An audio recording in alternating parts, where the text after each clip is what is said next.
નમસ્કાર, આપ જોઈ રહ્યા છો પાટનગર નેટવર્ક ન્યૂઝ. આપની સાથે હું છું મોનિકા. બુલેટિનમાં મહત્વના સમાચાર પર નજર કરીએ તો ઐતિહાસિક નગરી વડનગરમાં ઐતિહાસિક શર્મિષ્ઠા તળાવના કિનારેથી ગુજરાત સરકાર દ્વારા આયોજિત વડનગર શ્રાવણોત્સવનો દબદબાભેર પ્રારંભ થયો છે.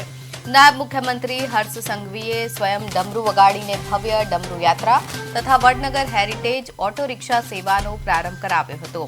શર્મિષ્ઠા તળાવથી પ્રારંભ થઈને હાટકેશ્વર મહાદેવ મંદિર સુધી નીકળેલી આ યાત્રામાં 108 નિષ્ણાંત કલાકારો દ્વારા એકસાથે કરાયેલા ડમરૂ વાદનથી સમગ્ર વડનગર નગરી શિવમય બની ગઈ હતી. નાયબ મુખ્યમંત્રી શ્રીએ હાટકેશ્વર મહાદેવના દર્શન પૂજન કરી શ્રદ્ધાળુઓને શિવ કીટનું વિતરણ કરાયું હતું. તેમજ હેરિટેજ ઓટોમાં સવારી કરીને પ્રવાસક સુવિધાઓનું નિરીક્ષણ કર્યું હતું.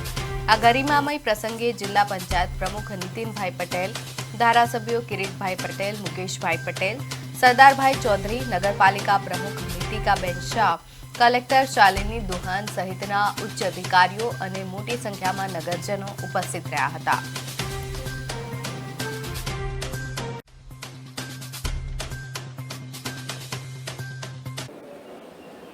જ્યાં મંદિરમાં પ્રવેશ થતાં જ એક ખૂબ જ અદ્ભુત અનુભૂતિ થતી હોય છે.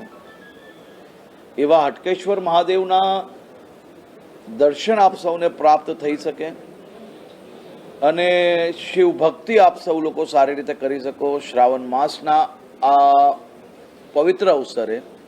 તે માટે ગ્રામજનો અને રાજ્ય સરકાર દ્વારા બધી જ વ્યવસ્થાઓ કરવામાં આવી છે. આભાર.